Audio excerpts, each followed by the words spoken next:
Good afternoon. It's Monday the 13th of November 2017, just after 1 o'clock. Welcome to UK Column News. I'm your host, Mike Robinson. Joining me in the studio today, Patrick Henningsen from 21st Century Wire. Welcome to the programme, Patrick. Great to be with you, Mike. Well, let's look at the most important news of the day, Patrick. Boris Johnson's father, Stanley, has arrived in Australia for I'm a Celebrity, Get Me Out of Here. This is the most important thing going on. That's the Telegraph's view of what the most important thing is. Let's have a look at the BBC's view of the most important thing. Here it is. Iran and Iraq quake kills more than 340. That's pretty important, so fair enough. But sure. These other stories, not really very important in the greater scheme of things. Sure, a natural disaster, of course, of that magnitude, Mike, it's going to take top billing on the headlines. But look at the political news. You'd think, you've got Bob Geldof, something happening with him receiving something. No, he's given back his freedom of the city of Dublin in a protest over the Rohingya crisis. Over Rohingya, okay, So he's found a cause. That's good for Bob. And then what else do we have? There's not much going on. Not really much going on. Well, as we pointed out last week, there's one thing going on, which, as you can see, the BBC doesn't want to mention, and that is the Foreign Affairs Council meeting taking place today. And as we reported last week, on the agenda, a number of really important things: security and defence, permanent structured cooperation, and EU-NATO cooperation. So, Patrick, as you would imagine, Boris is at that, being an a European Council Foreign Affairs meeting. Boris is at it. So let's look at what he said about his reason for being there. How are you doing? Very well. Good morning. Hello. We are here really on the European end of the effort to keep the Iran nuclear deal going after what we were doing last week in Washington, trying to make sure that they don't unscramble it on Capitol Hill and the White House. And clearly the effort is all about see what we can do to push back on some of the disruptive things that Iran is doing in the region, whilst not throwing the baby out with the bathwater, whilst keeping that essential nuclear deal going, the deal whereby Iran pledges not to develop nuclear weapons in exchange for economic cooperation. And there will be obviously discussions on the Middle East more widely, the stability of the region, and everybody wants to see, for instance, a sovereign and independent Lebanon, as I said in a statement last night. More widely than that, we got new sanctions on Venezuela, which the UK has been leading on, trying to get Mr. Maduro to see sense about what he's doing, and we'll be looking at the new European plans for defence and security cooperation, and the UK is supportive of these, as I often say. We're there like a flying buttress to support the cathedral, and we think there's a lot of promise in the ideas, and we'll be backing them up. Thank you very much. So, how long did it take him to get to the point, Patrick? Most of that. So that was a two-minute introduction doorstep as he arrived at the meeting, and it took him about 1 minute 45 seconds to get to the point. He mentioned a lot of things which aren't on the agenda, but he's clearly there for a different agenda than everybody else. And he finally mentioned military union at the end there. Britain not taking part, only a flying buttress for what the Europeans want to do. He said a flying buttress for the cathedral. We're there like a flying buttress for the cathedral. So the EU is the cathedral, Mike. I thought it was an interesting choice of words by Foreign Secretary Boris Johnson. Okay, well, so that's his view of what was going on today. Let's look at Federica Mogherini's view of what was going on today. It will be quite an historic day today for European defence, because after so many years, finally, the provision of the Lisbon Treaty establishing the possibility for the European Union member states to have a permanent structured cooperation on defence. Today it's going to be initiated. I'm expected to receive a notification letter from a high number of member states, more than 20, indicating their will to start a permanent structured cooperation. This will allow us to prepare Council decisions already in the next weeks. I will expect the next Foreign Affairs Council to adopt this formal decision, so that we will be able to launch, for the first time ever, European Defence Permanent Structured Cooperation with concrete projects. Member States have presented already more than 50 concrete projects, both in the field of capabilities and in the field of operations. So today we will launch definitely a new page for the European defence, and I think this will be the news of the day. We'll also discuss with the NATO Secretary General our EU-NATO cooperation that is advancing extremely well.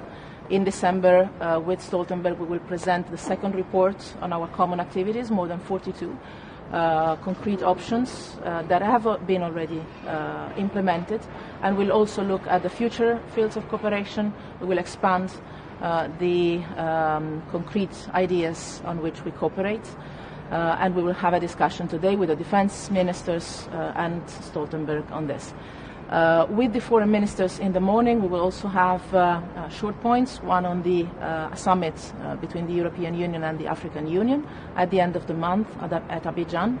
A very important summit for strengthening our partnership, and also a point on strategic communication. You know, we have increased a lot our communication, especially with a focus to the east of Europe, but also to the Western Balkans and the Mediterranean. We'll discuss with the ministers how they can further support this work that I have initiated 2 years ago for the Eastern Strategic Communication Task Force, and this summer on the Western Balkans and the Mediterranean.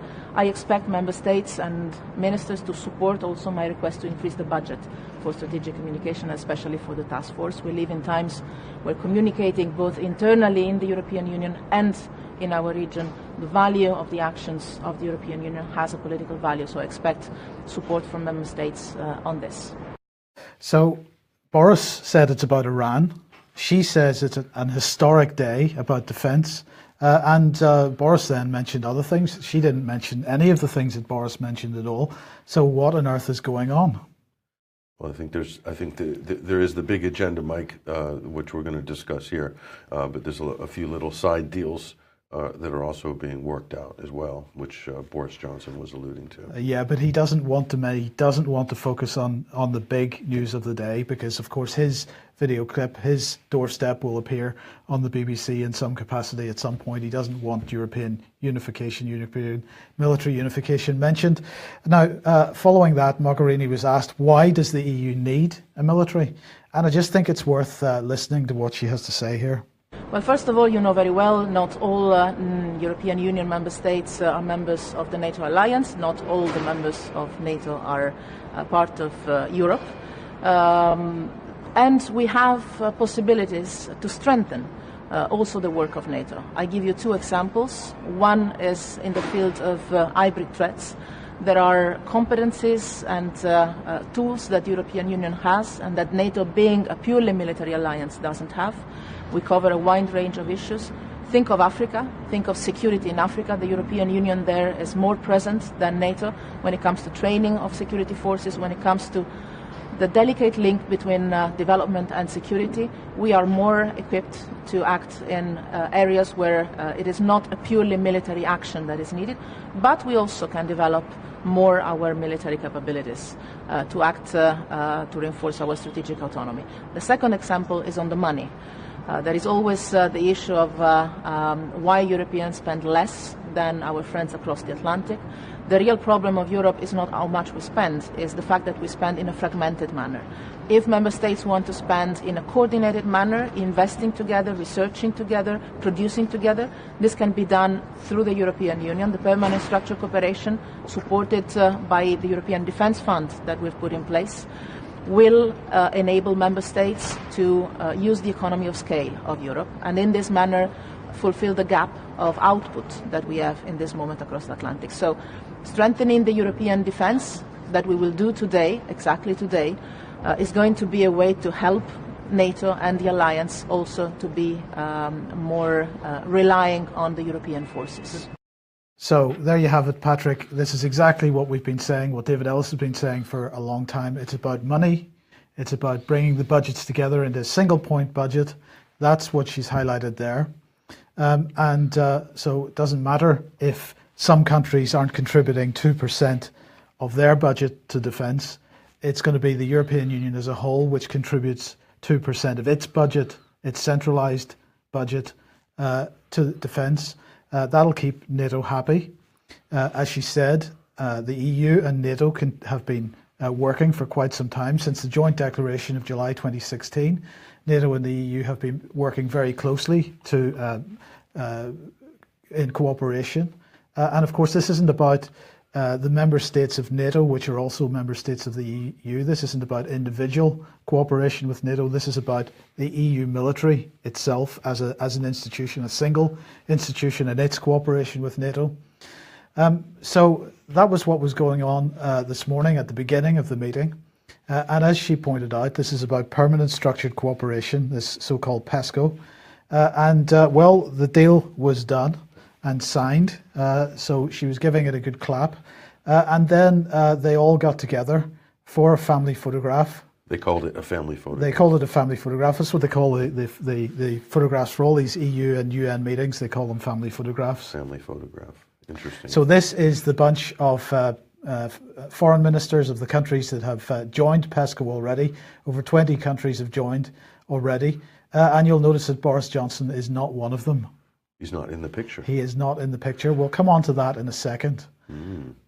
But Britain's part of PESCO. No, Britain has not signed up to PESCO at this point in time. Yet? Oh, not that's yet. Interesting. No, that's interesting. it is, but this is an important point. We'll come on to in a second. Now, you thought it was important to show the global expansion of United States military and US military bases, and you're suggesting that perhaps this is how the map is going to look in the not too distant future. Sure. I mean, it's a simple. If we go back to the first slide, and just to point out to people, when you have a federal Europe with a unified military budget for research and development, exactly as Federico Margherini was telling us, for R&D, not just for buying planes and helicopters and boats, Mike, but for developing weapons, developing defense systems, and all of the administration, a European Department of Defense, okay? We have this in America, Mike. That's what it looks like. So we have thousands of bases all over the world to deal with threats and perceived threats all across the world in the different theaters. Now, if you go to the next slide, this is what you're going to get with a European unified defense. The EU will be obligated to be in all of these same places, Mike, either to take the place of the U.S. or to be working alongside or covering areas that the U.S. politically cannot be in, Mike. Okay, so this is what it means. And if you think that the European defense budget is going to be hovering around $200 billion, you are dreaming in fantasy land.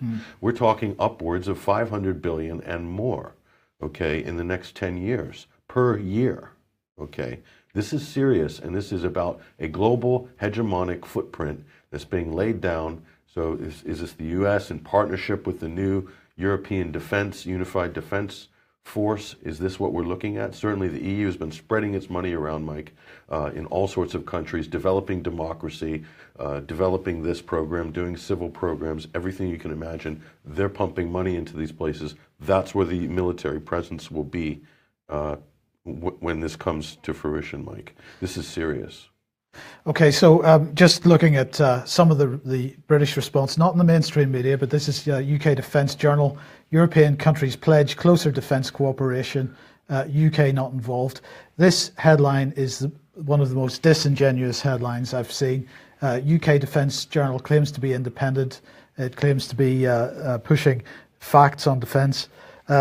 One look at the European Union defence timeline, the Defence Unification timeline on the UK column website, and you will see that the UK has been involved in this process since the beginning, and at every step in the way the UK has been involved. The UK is still involved. We're a flying buttress for the cathedral, is how Boris Johnson puts it. Let's just mention PESCO at this point, Patrick, because they had two mechanisms that they could have used to get them to this point that they're at today. One was permanent structured cooperation, PESCO, and the other was a Schengen-style defence agreement. The reason they chose PESCO was because it keeps the door open for other nations to join at any time in the future. So the UK is now going through a so-called Brexit negotiation, and at the end of that, we're going to see the UK join PESCO. That's what I'm suggesting. Most certainly. that's why they chose PESCO as the mechanism for this and not the Schengen-style agreement. Well, here's what Colonel Richard Kemp said. I visited the European Union last week and was somewhat surprised at how taken in many intelligent and politically aware people were by the fake EU propaganda that groundlessly insists security will suffer when the UK leaves. Much of this disinformation apparently spread by Europol. Well, he's in a sense absolutely right. It is groundless to insist that security will suffer when the UK leaves, because security is not going to suffer. EU security is not going to suffer when the UK leaves, because the UK is not going to give up providing the European Defence Agency with its budget. I saw some headlines over the weekend suggesting that Germany was going to have to take up the slack when the UK leaves. This is nonsense. The UK is going to be a full part of this. And the fact that Boris Johnson wasn't standing in the family photograph is irrelevant. We have been part of it from the beginning, and we're not stepping back from it in any way, shape, or form. And look, just with regard to Brexit in general, Ian Duncan Smith was on Radio 4 this morning, and I paraphrase slightly here, but he said any influence from the European Court of Justice following us leaving would be tantamount to us staying in the European Union. The fact of the matter is, if Britain is involved in any way with Defence Union, that is tantamount to us staying within the European Union. This is why Brexit is a fraud. This is why we've said Brexit is a fraud from the beginning. And I just want to say to people again, if you have not read this article, Theresa May's cards are on the table from the UK Column website. And if you haven't sent it to your MP and asked them for comment, then please do so, because we want to find out. We want to get some responses from some MPs to this, and we want to get an idea of what the House of Commons feels about what's going on here. And we don't believe that there's any great awareness within the House of Commons. They need to be made aware, and we need to get some responses. So please do get involved and get that article to your MP and ask them for comment. Yeah, there's another thing, Mike, that is not covered here as well, that if Britain is going to remain as sort of one of the leader, actually, of NATO in Europe, they're going to have to redraft NATO's bylaws or charter, because it specifically stipulates that a European country will have this sort of allied commander role, or essentially the world #2 role in NATO. So if Britain is not part of the EU, then it would lose that status in NATO, according to the NATO provisions. So they're either going to have to redraft NATO, or Britain's going to have to stay in the EU. Otherwise, it loses that position, which really puts Britain and the United States as partners 1 and 2 Yes. in the command structure of NATO. That's actually something that I would think journalists would be wanting to talk about, because that would be a reality from Brexit. Yet, Mike, no one has actually brought this up that I'm aware of in the sort of press. I've seen it discussed in think tanks and things like this by some analysts, but not in the media. That's kind of significant, actually. Well, part and parcel, and in parallel with this, of course, is the whole business of defence procurement. And we've been talking about the consolidation of the procurement process and the probable future consolidation of defence companies, in fact, into Uber conglomerates and whatnot. Well, here is Defence Minister Harriet Baldwin, who's been busy in Australia, meeting her counterpart over there. And they're discussing defence equipment in the face of intensifying threats, is how they describe it, Patrick. Amongst the discussions was a meeting with Christopher Pyne, who's on screen there. He's responsible for procurement in Australia.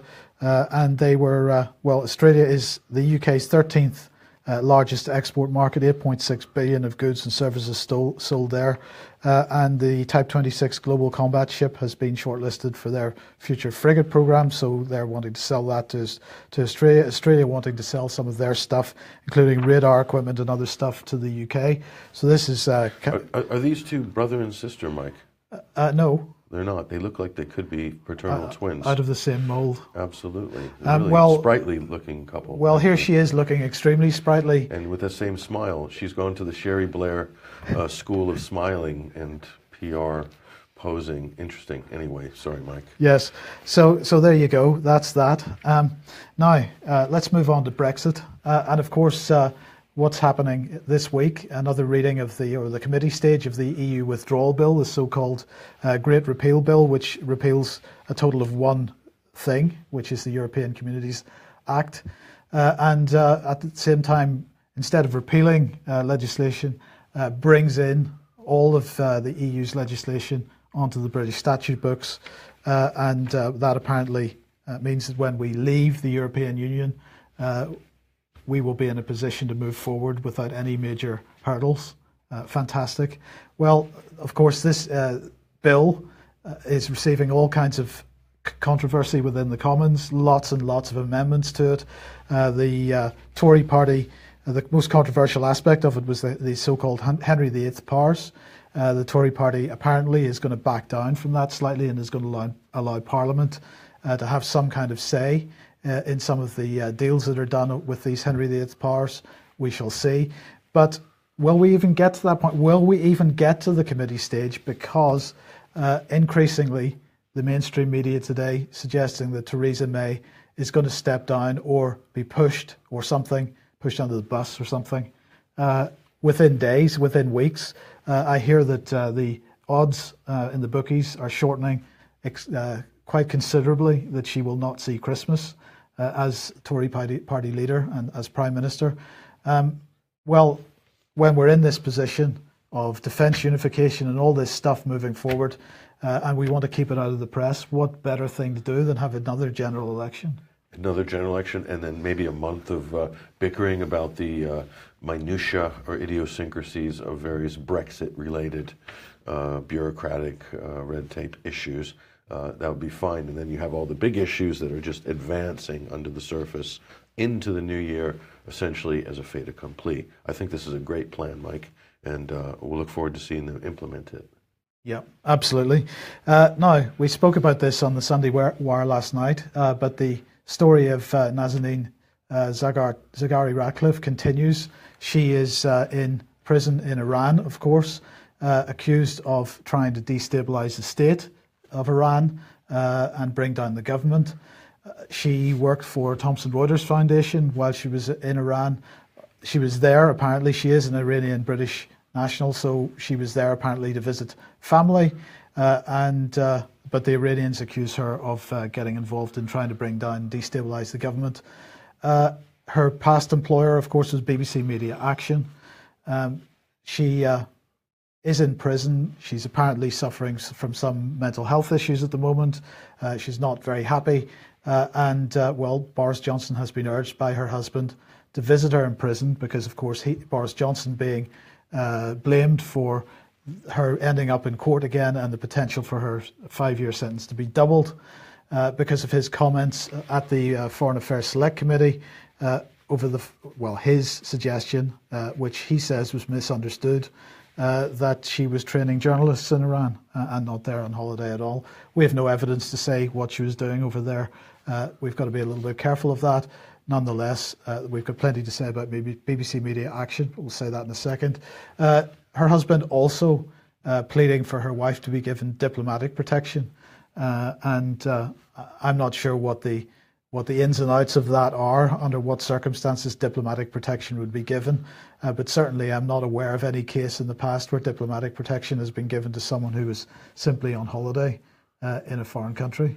Yeah, that would be strange to see if, on that basis, to see if they could do that. I don't know why. It's the Evening Standard, so I'm not sure where the basis of that story comes from. Well, it's his statement. He is asking for that to happen. So he wants the Foreign Secretary to step in and offer some diplomatic protection. And retroactively declare her as a diplomat? Well, exactly. That's a bit strange. Very strange. But as we say, she was working for Thomson Reuters Foundation and for BBC Media Action. Now, of course, what the BBC Media Action do, they transform lives through the media, quite literally transform lives through the media.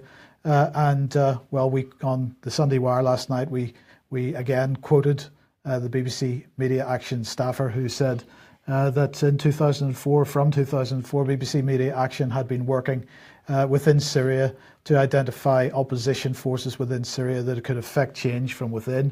This is an insidious little charity which claims to be separate from the BBC, but which isn't, because they share the same offices and they share the same pension pot, and which is funded by the Foreign Office, the US State Department, UK aid, US aid, and so on. So it's clearly a tool of soft power complex, and it is there to affect regime change. Yes, it's a change agent.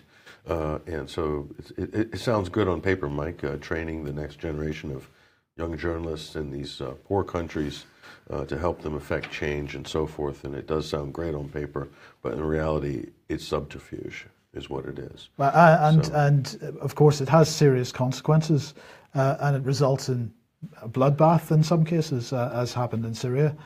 So how responsible is BBC Media Action for what happened subsequently in Syria? I think they had a part to play, and I think they've got some questions to answer in that capacity. I think a few years ago, these sort of organizations and this sort of idea as a kind of a strategy to spread freedom and democracy might have sounded good, might have looked good on paper, and maybe even in practice. It'll net some results that seem to be favorable in some countries, Mike. But now that we have the luxury, Mike, of looking back, especially at Syria as a case study, we can see how absolutely, I'm going to go out on a limb and say how dirty some of these activities are in the large scheme of things, and what they've contributed to. Well, we can see the results of that today, Mike, and it's not very nice. And do you think, aside from the fact that BBC Media Action government funded, do you see any ethical difference between their activity and, for example, Soros-backed NGOs in some of these countries? No, I see no difference between their activity and Soros-backed NGOs, and Mike, and I'll extend that. I don't see any difference between that activity and the activity traditionally of the CIA, the Central Intelligence Agency, of MI6, of Israeli intelligence, of any sort of deep state intelligence apparatus. They're performing exactly the same roles and functions that those agencies have done for decades, Mike. So it's just now it's got a nice sheen to it, and it's maybe gift-wrapped as an NGO presented to a target nation as something positive and good, and away we go with the operation. So that's certainly how it sits in the historical context, if you really want to be realistic about it. As I said, great Sunday Wire program last night. High anxiety in Arabia, and you can see that's not Mel Brooks spinning into oblivion. That is the Crown Prince Mohammed bin Salman. They're experiencing high anxiety, and they're sort of the agents of change. Off to the side there, Donald Trump, Saad Hariri, who's under sort of house arrest at the moment, the Lebanese Prime Minister, and Bibi Netanyahu, and of course the Washington and Israel's new joint office errand boy. His name is Jared Kushner. That's who's behind the events that we're seeing right now in Saudi Arabia and in Lebanon, and also with Israel and Washington managing this from behind. Well, let's talk about Lebanon, because lots going on. There's a lot going on, and a lot of people have been speculating, Mike, over the last week, what is driving this Saudi purge? What is this aggression that we're witnessing from Saudi Arabia against Lebanon, who's not even a direct neighbor, doesn't share a border, is not a threat to Saudi Arabia? Saudi Arabia doesn't like Shiite Muslims generally, doesn't like Hezbollah, doesn't like Iran, neither does Israel. And so by extension, neither can the White House in the current setup with the Israeli lobby and the money that it pumps into the U.S. political system. So if we go back to the headline on this article and have a look at this, what is driving it? I'll tell you what's driving it, Mike. There's a peace deal in the process. This is the peace deal that Donald Trump helped get him elected, actually, that he was going to sort out peace between Israel and Palestine. Lo and behold, Mike, this deal is now being spun today as we speak. It's being drafted today, according to the New York Times in the background. So that's what's happening in behind the scenes here. And part of the provision of this deal, Mike, is going to be some terms and conditions. There's going to be strings attached for Lebanon. So this is the art of the deal. This is Donald Trump in action. This is not Camp David style peace process or Oslo style long protracted peace talks and so forth. This is a deal being drafted. It's a transactional deal. If it's a Trump deal, it's going to be a transaction. It's going to be quid pro quos in 2 or 3 directions, and they're going to try to apply pressure to isolate Hezbollah and also this will be designed to evict Iranian influence from the region. Okay, so this will have the full backing of Israel, Saudi Arabia, and the United States. Those are the three main powers that are going to be driving this so-called deal. And I'm going to say this, if any of the past peace process deals led by the U.S. and Israel are anything to go by, Mike, there's going to be very little good in there for Palestine in this two-state solution. Guess what? We've seen the indications of the draft this morning through the media. It's going to be a two-state solution. And it will not probably have the right of return for Palestinians. It will have no real visible improvements for Palestinians in the near future. That's what this deal is. So if we can only guess, it's going to be a bad deal for Palestine, and Syria will not be included in any of this, by the way, other than maybe some pressure and restrictions on Syria to disown Hezbollah in exchange for this wonderful, all-encompassing, Donald Trump-sponsored peace deal with Bibi Netanyahu. And in the centre of this is poor old Lebanon, a pawn in the game once again. Once again. Well, as Boris Johnson said in his doorstep at the European Council, he had made a statement about Lebanon last night, so let's have a look at that. He began by saying, "I spoke today to Foreign Minister Bassil on the latest developments in Lebanon. I reiterated to him the United Kingdom's full support for the sovereignty and independence of Lebanon." Now, I read that this morning, Patrick, and I thought to myself, no, this is not, he's not speaking English here. And so we thought perhaps he needed some kind of truth serum applied to everything that he was saying in this statement. So we're going to inject Boris. Nice haircut, by the way, Boris. Yes, he's had it. He scrubs up nice, doesn't he, yeah. Mike? We're going to inject some UK column pentothal into the Foreign Secretary. So let's just remind ourselves what he said. "I spoke today to Foreign Minister Bassil on the latest developments in Lebanon. I reiterated to him the United Kingdom's full support for the sovereignty and independence of Lebanon." So we're going to give him some pentothal. And well, look, here's what it says. "I spoke today to Foreign Minister Bassil on the latest developments in Lebanon. I reiterated to him the United Kingdom's intention to undermine the sovereignty and independence of Lebanon." Okay, he went on to say, "Prime Minister Hariri has been a good and trusted partner for the UK, and we hope he will return to Beirut without further delay, not least in the interests of Lebanon's political stability." Again, we've got to give him another dose. And here we go. He said, "Prime Minister Hariri has been a good and trusted partner for the UK, and we hope he will be dealt with in Saudi without further delay, not least in the interests of Lebanon's political stability." Well, he went on to say, "We urge all parties with an interest in Lebanon to do all they can to encourage this and to work more broadly to reduce recent tensions." Give him a dose. And here we go. Again, dose. Here's what he said. Actually, "We urge all parties with an interest in Lebanon to do all they can to encourage this and to work more broadly to heighten recent tensions."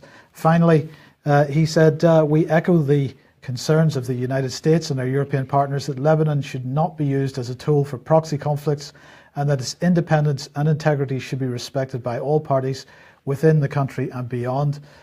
Another dose, and what do we get? "We echo the concerns of the United States and our European partners that Lebanon should be used as a tool for proxy conflicts and its independence and integrity should not be respected by any parties within the country or beyond."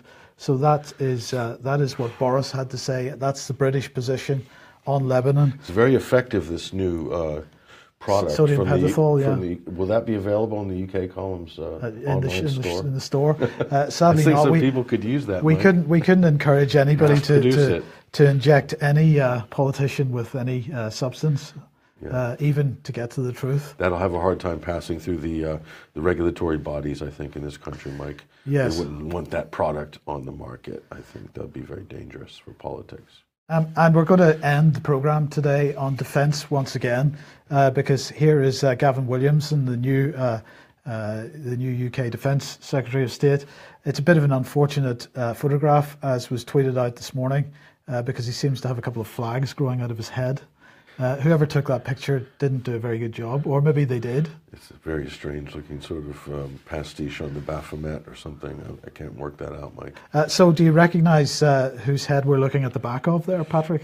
We are looking at, looks like, I don't know. It's Jim Mattis. James Mattis. Yes, Okay. so that's Mad Dog Mattis, who was visiting Mr. Williamson. This is the first time they've met, obviously, because Gavin's just in his new job. Mad Dog's a bit tight around the collar, actually. He needs to Lose some weight. loosen weight or loosen up the shirt. Yeah, so, well, they were there, he was there, and they were having this was the first bilateral with his US counterpart, Jim Mattis, yesterday, and both have just returned from NATO, apparently, and the counter-Daesh meetings in ministerial meetings in Brussels, and they had agreed to adapt NATO's command structure to better reflect the security environment, as we pointed out earlier and last week. This is adaptation of NATO's security and command structure is to fit in with European defence plans, but that's another thing. Williamson said, from fighting in the trenches of the Great War to countering Russian aggression and tackling Daesh today, the UK has been America's closest partner for a century. Today, our countries are cooperating on everything from operations and intelligence to innovation, and this meeting is an opportunity to continue strengthening our special relationship. So, how did the UK tackle Daesh, by the way? I just got back from Iraq, and I think the Iraqis actually tackled Daesh in Iraq. And in Syria, I think it was the Syrian army with Hezbollah, Iranian special forces, and the Russian Air Force that really tackled Daesh. No, this is, you can't be right, Patrick. This must be wrong. This must be wrong, because every day, almost every day, on the government website, there's a new press release about how the UK is tackling Daesh. Really? Yes. Wow. Where did they tackle them? Because maybe it was somewhere else. Maybe it was in. I think it was a rugby game or something. It was in a rugby match. Yes. Yes. Sorry. Look, the UK is not tackling Daesh. What we're doing is helping the Americans evacuate Daesh from their last strongholds and take them somewhere else. We're not entirely clear where they're being taken to, but I'm quite sure we'll find out in due course when we get some uprising, some insurgency somewhere. Yemen and Afghanistan, first things that come to mind, Mike. Yes. That's where the redeployment is. I don't think they're going to have a very easy time redeploying Daesh in Lebanon because the Lebanese, quite frankly, are quite wise. They're quite wise to this game now, and they've been able to successfully flush out ISIS and ISIS affiliates from some of the border towns that they've had problems with for years. So as things calm down in Syria, Mike, it's hugely beneficial for Lebanon, Syria's neighbor, as well. As Syria has achieved a victory on the field, it's helping Lebanon, its neighbor, and also it's helping Iraq and vice versa. So from Lebanon to Iran, this what they call the Shiite crescent, it's not only a Shiite crescent, but this is kind of a term that's used by certain Western analysts. From Lebanon to Iran, you're having an eradication of ISIS, and a lot of these other Gulf and U.S. and European-backed rebel groups in Syria are being eradicated and dealt with. So it's going to be harder and harder for them to get a foothold in the future, Mike. Okay, that's it for today. Thank you very much, Patrick. On this historic day when the European Union has achieved its military unification, we have been talking about this at the UK column since 2010. All the people that are out there, all the journalists, all the commentators, even in the alternative media who said that we've been talking nonsense over the years, I think you've got some questions to ask yourselves, and perhaps some people will ask you some questions as well. This has not been us looking into some kind of crystal ball. We've simply been following the policy agenda as it is played out, and made some judgments based on that. So it's not rocket science. We've seen it coming. We've warned about it. We now hope that everybody will take what we've done and ask some serious questions about what Britain's future role is going to be within this new European Union, military union. So I'll just say that if you like what we're doing, please support us. You can take out a membership, you can make a donation. We do appreciate every donation and every membership that is taken out. It's what keeps us going. Please do help us out there if you possibly can. Thank you again, Patrick. Thank you for watching. We'll be back at 1 o'clock as usual tomorrow. See you then. Bye-bye.